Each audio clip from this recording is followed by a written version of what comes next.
Hello students, मैं काजल अग्रवाल आप सभी का स्वागत करती हूँ स्टूडेंट जंक्शन में। आई होप आप सभी बढ़िया होंगे, मज़े में होंगे और अपनी पढ़ाई कर रहे होंगे। लास्ट क्लास में हमने आपका 4th चैप्टर जो कि है प्लानिंग, उसे कंप्लीट कर लिया था और आज हम पढ़ेंगे सबसे इंटरेस्टिंग चैप्टर जो कि है ऑर्गेनाइजिंग।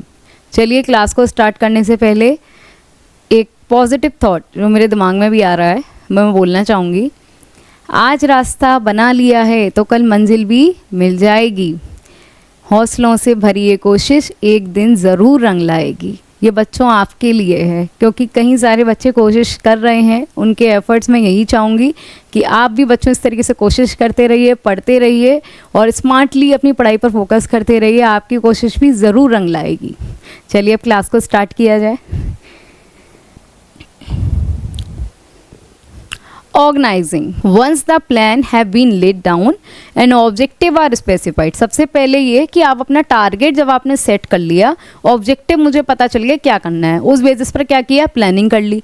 अब प्लान कर लिया, सारी चीज़ें दिमाग में है कैसे क्या करना है, लेकिन फिर क्या होगा, ऑर्गेनाइजिंग करेंगे। नेक्स्ट स्टेप क्या है, ऑर्गेनाइज करना कि जो रिसोर्सेज आपके पास हैं ऑब्जेक्टिव अचीव करने के लिए आप उन रिसोर्सेज को कैसे क्या करेंगे, किस तरीके से किस चीज़ को किया जाएगा जो आपको लीड करेगा कि आप अपने गोल्स को अचीव कर पाएंगे।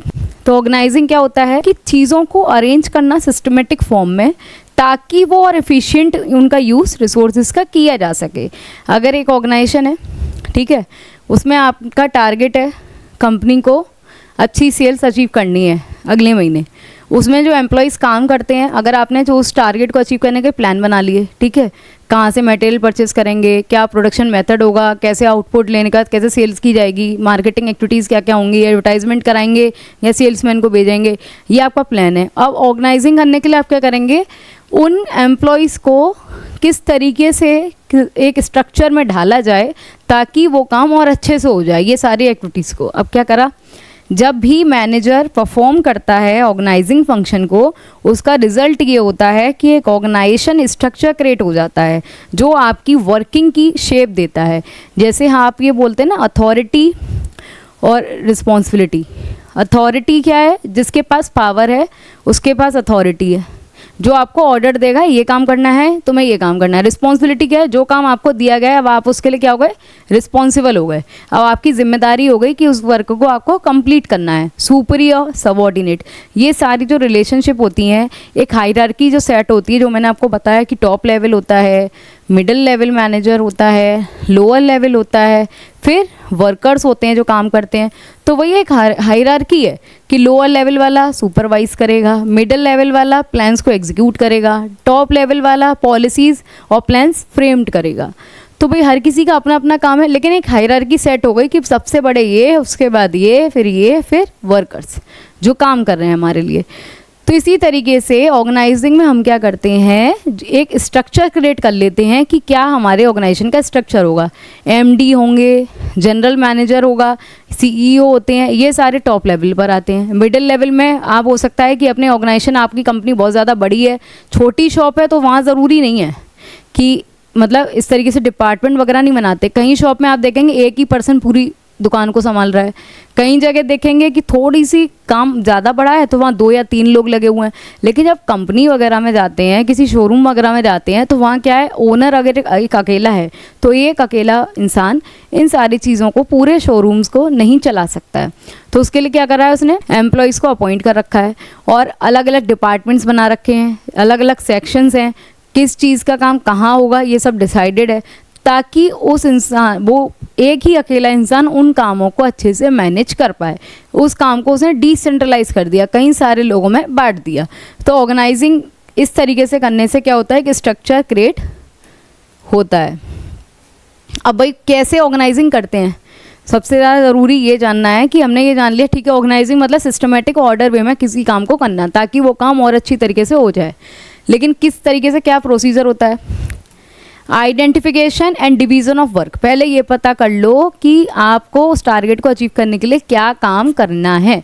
पहले काम डिसाइड करो, फिर क्या करो, काम को बांटो सिमिलर बेसिस पर कि एक काम इधर, जैसे सेल्स वाला काम अलग, प्रोडक्शन का काम अलग होगा, उसके बाद सेल्स अलग होगी, मार्केटिंग एक्टिविटीज़ इधर ही तो कैरी आउट होंगी। एचआर के लिए अलग होगा, जो एम्प्लॉय की ट्रेनिंग पॉलिसीज़, कंपेंसेशन, ये सारी चीज़ों को देखेगा और किसको क्या पैसे देने हैं, क्या करना है। और एक फाइनेंस का होगा जो रिसोर्सेज कलेक्ट करेगा अगर आपके पास कैपिटल की कमी होती है तो इस तरीके से आपने क्या किया, अपने काम के बेसिस पर आपने अलग अलग डिपार्टमेंट बना दिए। पहले काम को आइडेंटिफाई करना, पता करना, उसके बाद काम को बांटना। काम बांट दिया, काम बांटने के बाद जो मैंने आपको बताया डिपार्टमेंट बना देना कि भाई मैंने ये देखा, काम को पहले पता कर लिया कि ये सारी चीज़ें करनी पड़ेंगी आपको अपने ऑर्गेनाइजेशन में। अब आपने काम को डिवाइड कर दिया, डिवाइड करने के बाद आपने क्या किया, उनके डिपार्टमेंट बना दिए कि भाई सेल्स डिपार्टमेंट अलग, अकाउंटिंग डिपार्टमेंट अलग, एचआर डिपार्टमेंट अलग, फाइनेंस डिपार्टमेंट अलग, परचेज डिपार्टमेंट अलग।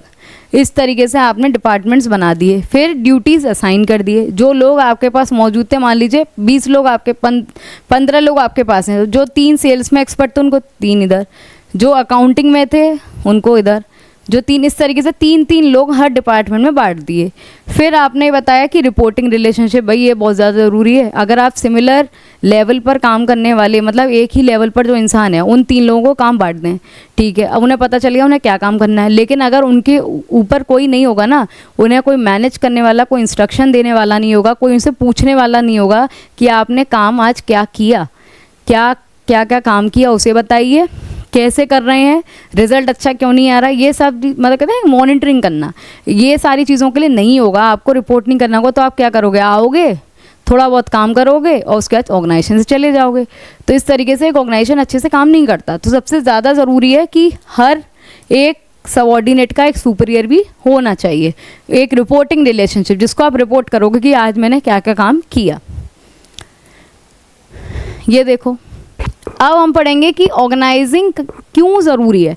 अब आप ये सोचेंगे कि ऑर्गेनाइजिंग, ये तो पता चल गया कि क्या होता है, लेकिन ऑर्गेनाइजिंग ज़रूरी क्यों, अगर ना करें तो क्या काम चल जाएगा। तो देखते हैं भाई क्यों ज़रूरी है। पहला, बेनिफिट इन स्पेशलाइजेशन। जैसा मैंने अभी आपको प्रोसेस बताया कि ये काम को पता करना, उसके बाद उसे डिवाइड कर देना कि एक सिमिलर एक्टिविटीज़ ग्रुप कर देना एक का, कि ये सिमिलर एक्टिविटीज़ यहाँ होंगी, जिसे मार्केटिंग करना है, पोस्टर लगाने हैं, प्रमोशन करना है, तो ये सारे काम एक जगह होंगे। उसके बाद अगर किसी को फाइनेंस करना है, चाहे इंटरनल हो चाहे एक्सटर्नल हो, वो काम एक जगह होंगे। तो आपने एक जैसी एक्टिविटीज़ के ग्रुप बना दिए। उसके बाद उनकी डिपार्टमेंट बना लिए बड़े वे में। एक अगर बड़ा फॉर्म में अगर मैं बोलूँ, कुछ अलग फॉर्म में बोलूँ, तो उसके डिपार्टमेंट बन गया। उसके बाद लोगों को डिपार्टमेंट में जिस चीज़ में वो एक्सपर्ट थे उन्हें वो काम सौंप दिया। अब क्या हुआ, आपने जब काम सौंपा, जैसे कोई एक पर्सन जो सेल्स में अच्छा है उसे सेल्स करता है, जो एचआर डिपार्टमेंट के लिए अच्छा है उसे एचआर डिपार्टमेंट भेजा, तो भाई जिसकी अकाउंटिंग स्किल्स अच्छी है उसे अकाउंट का काम सौंपा। तो इससे क्या होगा, जब उस पर्टिकुलर डिपार्टमेंट में उस पर्सन को पता है मेरे को अकाउंट का काम करना है और मुझे ये काम करना अच्छा लगता है और मेरे स्किल्स भी बहुत अच्छे डेवलप हैं, तो वो उस काम को डेली करता रहेगा। तो इससे क्या होगा, उसके स्किल्स और अच्छे हो जाएंगे। तो इसमें क्या हुआ, एक तरीके से मैंने एक स्पेशलाइजेशन क्रिएट कर दिया कि कहते हैं ना, जिसका काम उसी को साझे, जिसको जो चीज़ आती है उसको वही काम सौंपा जाए ताकि वो उस काम को और अच्छी तरीके से कर सके। और ये सारी चीज़ें किस में पॉसिबल हैं, सिर्फ ऑर्गेनाइजिंग में। अगर ऑर्गेनाइजिंग नहीं होगी, कई सारे लोग एक साथ आकर बैठ गए, 15 लोग जो मैंने आपको बताया, उनको आपने कह दी जिसे जो आता है कर लो, काम हमारे पास ये हैं, 5 काम है जो मैंने अभी आपको बताए थे, सेल्स, फाइनेंस, एचआर, अकाउंटिंग, जो भी है, परचेज, तो ये 5 हैं। अब ये 5 में जिसको जो अच्छा ऐसे आता है वो कर लो। इस तरीके से आप काम सौंपेंगे, काम हो जाएगा। उसे लगेगा यार मुझे ये भी आता है, थोड़ा बहुत सेल्स में भी इंटरेस्ट है, थोड़ा बहुत परचेज में, क्या करूं। इसी अनक्लैरिटी में डुप्लीकेशन ऑफ वर्क भी होगा और कन्फ्यूज़न क्रिएट होगा और वो समझ ही नहीं पाएगा कि भैया उसे काम क्या करना है, और ना काम हो पाएगा, आपका टाइम भी वेस्ट होगा, रिसोर्सेज भी वेस्ट होंगे। तो इस तरीके से स्पेशलाइजेशन क्रिएट होता है। हर इंडिविजुअल को एक काम, पूरे ही टोटल जितना काम है उसका एक पार्ट सौंपा जाता है जिसमें वो अच्छा होता है। Due to division of work, जब हमने काम को बांटा है छोटे छोटे यूनिट्स में, उसके बाद उनको असाइन किया जाता है, उस पर्सन को दिया जाता है अकॉर्डिंग टू क्वालिफिकेशन। मतलब उनको ये जानने के बाद कि उसकी क्वालिफिकेशन क्या है, किस चीज़ में वो अच्छा काम कर सकता है, उसे वही काम सौंपा जाता है। तो इस तरीके से क्या होता है, वर्कर जब उसी काम को करता रहता है जिसमें वो अच्छा है, तो उसे एक्सपीरियंस मिलता है और वो उसमें एक्सपर्ट हो जाता है। फिर क्या हो जाता है, स्पेशलाइजेशन, उस चीज़ में क्या हो गया, वो स्पेशलाइज्ड हो गया। तो ये सिर्फ पॉसिबल है only because of organising. Second देखिए, क्लैरिटी इन वर्किंग रिलेशनशिप। जो मैंने आपको बताया, कई सारे लोग आकर यहाँ बैठ जाएं, मैं बोल दूँ कि ये सारे काम हैं, अपने अकॉर्डिंग कर लो, लेकिन मुझे काम कंप्लीट चाहिए। तो भाई एक इंसान ये सोचेगा कि मैं ये करूँ या ये वाला करूँ या ये वाला करूं, समझ नहीं आ रहा। जब मैंने पहले ही सौंप दिया ये वाला काम तुम्हारा है, ये तुम्हारा है, ये तुम्हारा है, ये तुम्हारा है, ये तुम्हारा, और ये पूरा मुझे आज शाम तक कंप्लीट चाहिए, तो उसे समझ में आ गया कि इस काम को कंप्लीट करने के लिए जो 5 चीज़ों में डिवाइड है उसमें से ये पर्टिकुलर टास्क मेरा है। तो उसे क्या हो गया, क्लैरिटी मिल गई कि मुझे क्या करना है, मुझे ये पता है। तो ऑर्गेनाइजेशन क्लियरली डिफाइन करता है कि what all and how much power and authority is enjoyed by different individuals. Each manager knows very clearly to whom he can order and whom he has to receive order। मतलब ये है, उसे clarity मिलती है कि भाई उसके boss क्या कौन है, उसके साथ में कलीग्स हैं जो कौन है काम करने वाले, और मुझे क्या काम करना है, किन को रिपोर्ट करना है। एक मैनेजर जो बॉस होता है उसे भी पता होता है कि भाई उसको किन को कमांड करना है और किन का काम, किन को इंस्ट्रक्शंस देने हैं, किन को गाइड करना है। तो इससे उन्हें भी क्लैरिटी मिलती है और आपको भी। Third one, optimum utilisation of resources. Organising के थ्रू ही हम क्या करते हैं, जो रिसोर्सेज हमारे पास होते हैं, चाहे वो लेबर के फॉर्म में हो, मटेरियल के फॉर्म में हो, चाहे टाइम के फॉर्म में हो, मनी के फॉर्म में हो, ये सारे रिसोर्सेज का अगर आप चाहते हैं अच्छी तरीके से यूटिलाइजेशन, मतलब कहते हैं ना ये है अवेलेबल और यूटिलाइज किया आपने इतना, तो ये क्या है, इतने अवेलेबल रिसोर्सेज के बाद इतना यूटिलाइज किया। तो ऑर्गेनाइजिंग लीड करती है प्रॉपर यूजेस ऑफ मटेरियल। अगर कोई 100 kg material, raw material purchase करता है, मान लीजिए कॉटन, अब उससे एक कुशन बनाने वाली कंपनी है जो कुशन का प्रोडक्शन करती है। अब जो एक एफिशिएंट एम्प्लॉय नहीं है वो क्या करेगा, 100 kg कॉटन को ही यूज़ करके, जिसमें 100 kg में आप मान लीजिए 50 कुशन्स बन सकते थे, एक एग्जाम्पल है, 50 क्वेश्चंस बन सकते थे। अब उसने क्या किया, जो एफिशिएंट नहीं है, जिसको जानकारी नहीं है, उसे 100 kg में से सिर्फ कितने बनाए, 20। तो भाई जो 30 और बन सकते थे वो आपने उसका मटेरियल क्या कर दिया, वेस्ट, क्योंकि आपको उस रिसोर्सेज को यूज़ करना आता ही नहीं है। और जो उस चीज़ को जानता होगा उसी को अगर वो काम सौंपा जाएगा ऑर्गेनाइजिंग के थ्रू, तो वो उस काम को हो सकता है कि जो 100 kg जो आपका बताया था कॉटन रॉ मटेरियल जो यूज़ की जा रही है 50 क्वेश्चंस को प्रोड्यूस करने में, 50 से 60 कर दे, इस तरीके से यूज़ करे। तो ऑर्गेनाइजिंग लीड करती है प्रॉपर यूज़, ताकि रिसोर्सेज का वेस्टेज कम से कम हो पाए। अडॉप्शन टू चेंज, भाई चेंज को अडॉप्ट करना। देखिए, process of organising allow a businessman to accommodate the changes in business environment. बदलते हुए एनवायरनमेंट के साथ खुद को एडजस्ट कीजिए। अगर नई टेक्नोलॉजी आ रही है तो उसको अपनाइए। पहले जैसे टेक्नोलॉजिकल एनवायरनमेंट में मैंने आपको पढ़ाया था ऑनलाइन टिकट्स वगैरह, आजकल ज़्यादा हो गया है कि मूवी टिकट हो, एयर टिकट हो, ट्रेन टिकट हो, सभी टिकट्स आप ये करें। तो जो ट्रैवलिंग एजेंसीज हैं अगर वो उस पैटर्न को फॉलो नहीं करेंगी तो पीछे रह जाएंगी। तो एक बिज़नेस को बदलते हुए एनवायरनमेंट के साथ अपने आप को एडजस्ट करना चाहिए, और ये अलाउ करता है कि ऑर्गेनाइजेशन का स्ट्रक्चर भी भाई मॉडिफाई कीजिए। अगर आपको ऐसा लगता है स्ट्रक्चर में चेंजेस करने से हमारी ऑर्गेनाइजेशन तरक्की कर सकता है तो आपको बिल्कुल ऐसा करना चाहिए। तो ये होता है कि क्यों ज़रूरी है ऑर्गेनाइजिंग, इसीलिए। अब देखो भाई 5th one, effective administration. Administration क्या होता है, टॉप लेवल पर। ऑर्गेनाइजिंग अगर होगा तो उसकी वजह से हम इफेक्टिव तरीके से एडमिनिस्ट्रेशन कर सकते हैं। अब भाई जानें कैसे कर सकते हैं। ऑर्गेनाइजिंग हेल्प करती है ग्रुप करने में सिमिलर और रिलेटेड जॉब्स को। ये मैंने आपको बताया था, एक जैसी एक्टिविटीज़ होंगी उनको एक टास्क बना दिया जाएगा, बाकी जो उससे मैच कर रही होंगी दूसरी से उनको एक ग्रुप में बना दिया जाएगा। तो ये फंक्शन इस्टेब्लिश करता है रिलेशन डिफरेंट डिपार्टमेंट में। इस तरीके से अलग अलग डिपार्टमेंट बना दिए जाते हैं ताकि, और उनके दिमाग में ये होता है कि उनका डुप्लीकेशन और ओवरलैपिंग नहीं होता कि किसी ने किसी का काम कर दिया, ऐसा नहीं होगा। जिसको जो काम अच्छे से आता है वो काम वही होगा और उस चीज़ के लिए उसे क्लियर होगा। तो कोऑर्डिनेशन बना रहता है डिफरेंट डिपार्टमेंट में। जब मिडिल लेवल पर इतने सारे डिपार्टमेंट्स बनाए जाते हैं, उसमें लोग काम करते हैं, डिपार्टमेंटल हेड्स होते हैं, उन्हें अपनी ड्यूटीज़ पता होती हैं, सारी चीज़ें क्लियर होती हैं, क्या पॉलिसीज़ हैं क्या नहीं है, टॉप लेवल मैनेजमेंट क्या करने जा रहा है क्या नहीं। तो इससे क्या होगा, आपस में सभी जगह कोऑर्डिनेशन बना रहेगा। और जब सभी जगह कोऑर्डिनेशन होगा तो क्या है, जो टॉप लेवल है वो भी और अच्छी तरीके से काम कर सकता है, एडमिनिस्ट्रेशन कर सकता है। 6 देखिए, एक्सपेंशन एंड ग्रोथ। एक्सपेंशन मतलब अपने बिजनेस को आप बढ़ाना चाह रहे हैं, ग्रोथ लेना चाह रहे हैं। तो विद ऑप्टिमम, जैसे देखो ये इंसान इधर है, अभी इतना ऊंचा बढ़ने जा रहा है, तो विद ऑप्टिमम यूटिलाइजेशन, भाई आपने जो लेबर थी उसका वर्कर थे उनसे उनकी स्किल्स को प्रॉपर यूज़ करवाया, टाइमिंग का भी प्रॉपर मतलब यूटिलाइजेशन किया कि कम टाइम में कैसे ज़्यादा काम हो जाए, कम पैसों में कॉस्ट, उसको बचाकर, ताकि रिसोर्सेज वेस्ट ना हो, उसको बचाकर किस तरीके से अच्छा काम करें, क्योंकि आपने उस इंसान को कोई काम दिया है जिससे वो चीज़ अच्छे से आती है। मान लीजिए एक इंसान है जिसे कुक करना नहीं आता, अब आपने उसे बोल दिया कि एक काम करो, तुम कुछ अच्छा सा बना कर लेकर आओ। अब आपने उसे, जिसे 1 कप चाय बनाना नहीं आता, और आपने उसे बोल दिया कि भाई आपको कुछ अच्छा सा बना के लेके आना, एक काम करो, चलो तुम लोगों का क्या फेवरेट है, चलो पाव भाजी दे देते हैं, ठीक है, मेरी भी फेवरेट है। तो अगर मैंने उसका एग्जाम्पल दिया कि ये बना कर लेकर आओ, अब जिसे चाय बनाने नहीं, तो वो ये कैसे बना लेगा? तो इससे क्या होगा, अगर वो बनाने की कोशिश भी करेगा और जिसे कुछ नहीं आता, वो तो उस चीज़ को क्या कर देगा, बिगाड़ देगा। सारी आपकी सब्जियां वेस्ट हो जाएंगी, सारी चीज़ें, मतलब जो भी चीज़ें उसमें ऐड ऑन करेगा वो सभी चीज़ कंप्लीटली वेस्ट हो जाएगा, वो उसे अच्छी तरीके से नहीं बना पाएगा। तो उसमें उसका टाइम भी जाएगा, कॉस्ट, मतलब जो चीज़ें उसने यूज़ की उनके जो पैसे हैं वो भी बर्बाद जाएंगे, उसके एफर्ट्स भी वेस्ट होंगे। लेकिन अगर आप उसी पर्सन को वो काम देंगे तो काम अच्छे से होगा।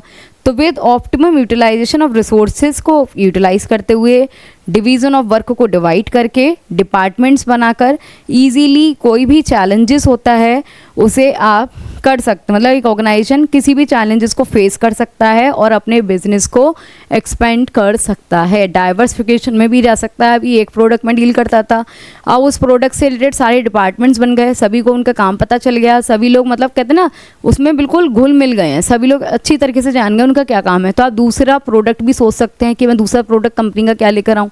एक तरीके से क्या, मार्केट को कैप्चर करना है और अपने बिजनेस को बढ़ाना है। अब देखेंगे ऑर्गेनाइजिंग स्ट्रक्चर। ऑर्गेनाइजिंग जानना क्यों ज़रूरी है करना, आपको पता चल गया भाई, अगर कोई बिजनेस कल को करोगे स्टार्ट तो पता चल गया ऑर्गेनाइजिंग क्यों ज़रूरी है। लेकिन हम देखेंगे स्ट्रक्चर क्या होता है। देखो, जब एक मैनेजर परफॉर्म करता है ऑर्गेनाइजिंग फंक्शन को, तो एक ऑर्गेनाइजेशन स्ट्रक्चर खुद ब खुद क्रिएट हो जाएगा। सिंपल सी बात है, आपने एक ऑब्जेक्टिव सेट किया, उसको अचीव करने के लिए प्लान बनाया, प्लान बनाने के बाद आपने ये कहा कि भाई उस प्लान को, स्टेप्स को इम्प्लीमेंट करना है, स्टेप को करना है, तो एक ऑर्गेनाइजिंग वे में करते हैं, चीज़ों को सिस्टमेटिकली डिवाइड कर देते हैं। तो क्या क्या काम है, पहले एक लिस्ट बना लो, उसके बाद उस काम को डिवाइड कर दो, जो सिमिलर काम है उनको एक जगह लिख दो। उसके बाद जिस इंसान से पूछ लो जिसको जो अच्छा आता है, जिसकी जो क्वालिफिकेशन है, स्किल्स है, उस बेसिस पर उसको वो काम सौंप दो।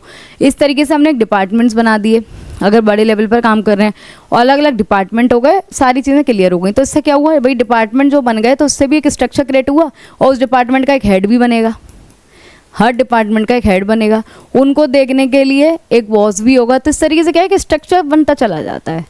तो एक ऑर्गेनाइजिंग फंक्शंस के थ्रू ऑर्गेनाइजेशन स्ट्रक्चर क्रिएट होता है जो डिफाइन करता है आपकी जॉब क्या है, कौन आपको अथॉरिटी, किसके पास पावर है, आपकी रिस्पॉन्सिबिलिटीज़ क्या हैं। Organisation structure can be define as, network है या नहीं है, कहीं सारी जॉब पोजीशन का, उसका काम है पॉलिसी बनाना, इनका काम है इम्प्लीमेंट करना, इनका काम है वर्कर्स को देखना, ये वर्कर्स हैं जो काम कर रहे हैं। तो इस तरीके से क्या पता चल रहा है, हर किसी की जॉब पोजीशन एक दूसरे से लिंक्ड है, नेटवर्क है, हर किसी की रिस्पॉन्सिबिलिटी, अथॉरिटी सबकी अलग अलग है। ये सोचते हैं कि वर्कर सोचते हैं कि हमारे ऊपर ये है, लेकिन भाई इनको भी कंट्रोल करने वाला ऊपर बैठा है इनसे, और इनको भी कंट्रोल वाला ये बैठा है, और इनसे ऊपर कौन बैठा है, भगवान, इनसे ऊपर भी इनको कंट्रोल करने वाला बैठा है। तो जॉब पोजीशन, कहीं सारी जॉब्स होती हैं, रिस्पॉन्सिबिलिटीज़ होती हैं, अथॉरिटी होती है, पावर अलग अलग लेवल पर आपने देखा, उसका एक नेटवर्क है। It can be called as a framework, एक ऐसा फ्रेमवर्क जिसके अंदर ही अंदर मैनेजियल और ऑपरेशन टास्क परफॉर्म किए जाते हैं। मतलब एक मैनेजर अपना काम करता है, एक वर्कर जिसको ऑपरेशन मतलब डे टू डे एक्टिविटीज़ करनी होती हैं वो ये परफॉर्म करता है। तो एक तरीके से रिलेशन है जिसमें पीपल मतलब लोग आएंगे, वर्कर्स वगैरह जो भी हैं उनका काम आएगा और उनके रिसोर्सेज आएंगे।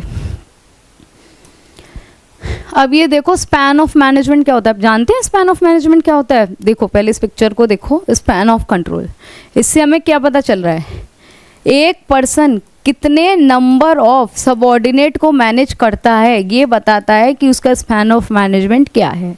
स्पैन नैरो और वाइड भी होता है, वो मैं आपको पढ़ाऊंगी। तो पहले लेकिन हम ये जान लेते हैं स्पैन ऑफ कंट्रोल का मतलब होता है आप एक सुपीरियर कितना नंबर ऑफ सबऑर्डिनेट को कंट्रोल करता है। देखो span of management means how many employees can be effectively manage by one manager. ये एक मैनेजर है, इसके द्वारा कितने एम्प्लॉयज़ को मैनेज किया जा सकता है, कितने मतलब एक सुपीरियर के द्वारा कितने सबऑर्डिनेट को कंट्रोल किया जा सकता है, ये बताता है स्पैन ऑफ मैनेजमेंट। जैसे इसने कहा मेरी कैपेसिटी इतनी है कि मैं 3 लोगों को तो मैनेज कर सकता हूँ, तो ये स्ट्रक्चर कैसे तैयार हो गया, 1 मैंने 3 लोगों को मैनेज किया। अब एक दूसरा इंसान भी होगा जो सेम लेवल पर काम करेगा, वो ये कहेगा मैं 4 लोगों को मैनेज कर सकता हूँ, तो 4 बन गए।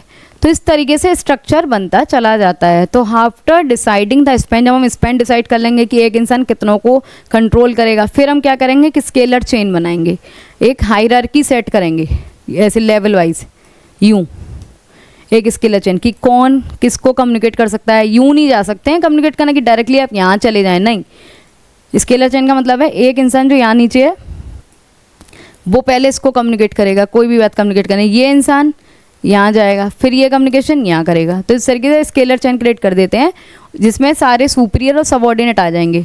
ये सुपीरियर है तो इसका सबऑर्डिनेट ये है, मतलब उससे नीचे काम करने वाला, ये सुपीरियर है तो इसका सबऑर्डिनेट ये है। इस तरीके से एक स्केलर चेन डेवलप करते जाएंगे। स्पैन ऑफ कंट्रोल स्पेसिफाई करता है कि आपको किसको रिपोर्ट करना है, और जो मैनेजर होता है उससे भी पता चल जाता है कि उसे किसको गाइड करना है।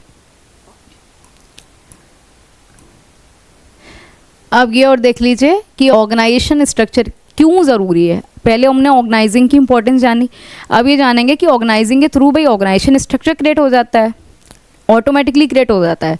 तो वो क्यों ज़रूरी है, क्यों, क्या इंपॉर्टेंस है। ऑर्गेनाइजेशन स्ट्रक्चर ऑर्गेनाइज करता है सारे ऑपरेशंस को, मतलब एक बिजनेस जो आप चला रहे हैं ना उसमें क्या क्या काम हो रहे हैं उसको मैनेज कर रहा है, ऑर्गेनाइज कर रहा है। बेटर फ्लो ऑफ कम्युनिकेशन, जो मैंने आपको बताया स्केलर चेन डेवलप होती है, जैसे एक पर्सन यहाँ है, दूसरा, तीसरा, चौथा, तो एक कहते हैं ना एक ऑर्डर, एक सिस्टमेटिक वे में काम होगा। आपको बात करनी है, जैसे कई जगह ऐसा होता है, जैसे आप स्कूल में अपने देखते हैं, कॉलेजेस में देखते हैं, तो उसमें एक बच्चा डायरेक्ट अगर उसे कोई कंप्लेन करनी हो तो आप डायरेक्टली एकदम नहीं जा सकते। यूनिवर्सिटी में ये थोड़े डायरेक्टर के पास चले जाएंगे डायरेक्ट, पहले अपनी टीचर से बात करो, उसके बाद हेड से बात करो, फिर डीन से बात करो, उसके बाद आप जाओ डायरेक्टर के पास। तो इस तरीके से ये सारी चीज़ें एक चेन बन जाता है, स्केलर चेन। तो एक क्लियर स्ट्रक्चर इजी बना देता है ये चेक करने के लिए कि हर बिजनेस की क्या रिस्पॉन्सिबिलिटीज़ हैं, और clear idea about the working style. हर किसी को ये भी पता चल जाता है उस कंपनी का, उस ऑर्गेनाइजेशन का क्या वर्किंग स्टाइल है, भाई कितने मैनेजर हैं, कितने बॉस हैं, कितने लोग काम कर रहे हैं, क्या क्या डिपार्टमेंट्स हैं, ये उसका एक वर्किंग स्टाइल बताता है। ऑर्गेनाइजिंग स्ट्रक्चर अलाउ करता है correlation and coordination among human, physical and financial resources. Physical मतलब जो आपका इंफ्रास्ट्रक्चर है जिसमें आप काम कर रहे हैं, ह्यूमन जो काम कर ही रहा है, और फाइनेंशियल जिसके मतलब जो आपको कैपिटल हो गई या आपको जो पे किया जा रहा है।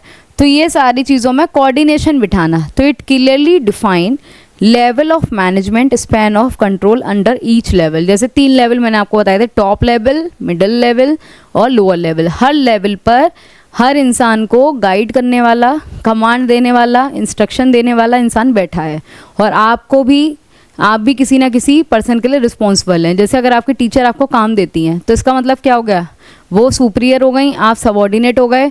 और सबऑर्डिनेट का मतलब आपको अगर होमवर्क दिया है कल आपको कंप्लीट करके लेके आना है, तो आप क्या है, रिस्पॉन्सिबल हो गए कि मुझे होमवर्क कंप्लीट करना है, और उन्होंने आपको काम दिया तो इसका मतलब उनके पास अथॉरिटी है, पावर है कि वो आपको काम दे सकती हैं, साइन कर सकती हैं, और आपका काम है उस काम को टाइमली कंप्लीट करना। तो इसी तरीके से ऑर्गेनाइजेशन स्ट्रक्चर क्रिएट हुआ, उसकी इम्पोर्टेंस समझी। तो आज की क्लास के लिए इतना ही। उम्मीद करती हूँ आप लोगों को समझ में आया होगा। ऑर्गेनाइजिंग चैप्टर काफ़ी इंटरेस्टिंग है, और नेक्स्ट क्लास में ऑर्गेनाइजिंग के बारे में और एक्सप्लोर करेंगे। चलिए, जब तक के लिए मिलते हैं नेक्स्ट वीडियो में। तक खुश रहो, हंसते रहो, महकते रहो, चहकते रहो, और अपनी पढ़ाई मन लगाकर करो, ठीक है। और हमारे प्लेटफॉर्म पर आना मत भूलो। We are learning never stop. और प्लेटफॉर्म से जुड़ने के लिए क्या करना है, चैनल को सब्सक्राइब करना है और बेल आइकन को हिट करना है। चलिए, थैंक यू।